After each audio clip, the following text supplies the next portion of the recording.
السلام علیکم پیارے دوستو، بہت ہی پیاری حدیث پاک میرے نبی کریم صلی اللہ علیہ وآلہ وسلم نے ارشاد فرمایا،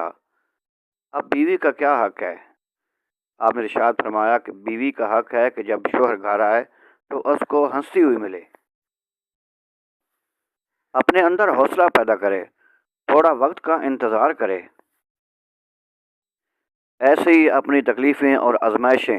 فوراً اٹھا کے نہ رکھ دے، تھوڑا حوصلہ کرے ورنہ گھر ٹوٹ جائے گا۔ اور تیسری بات، جو آپ کی پریشانیاں اپنی ہیں، گھر کے متعلق نہیں ہیں، کوشش کریں ان کو تھوڑا سائڈ پہ رکھیں۔ پھر میرے نبی کریم صلی اللہ علیہ وآلہ وسلم نے مرد کو حکم دیا کہ تھوڑا حوصلہ بڑھا کر، آپ نے فرمایا عورت ٹیڑھی پسلی سے پیدا ہوئی ہے، یہ ٹیڑھی ہی رہے گی،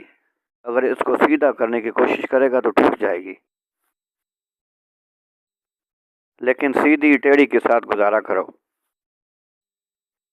میرے نبی کریم صلی اللہ علیہ وآلہ وسلم نے ارشاد فرمایا، کیا حسین لفظ ہیں حدیث پاک کے، ہم نے فرمایا کہ تم کو بیوی کی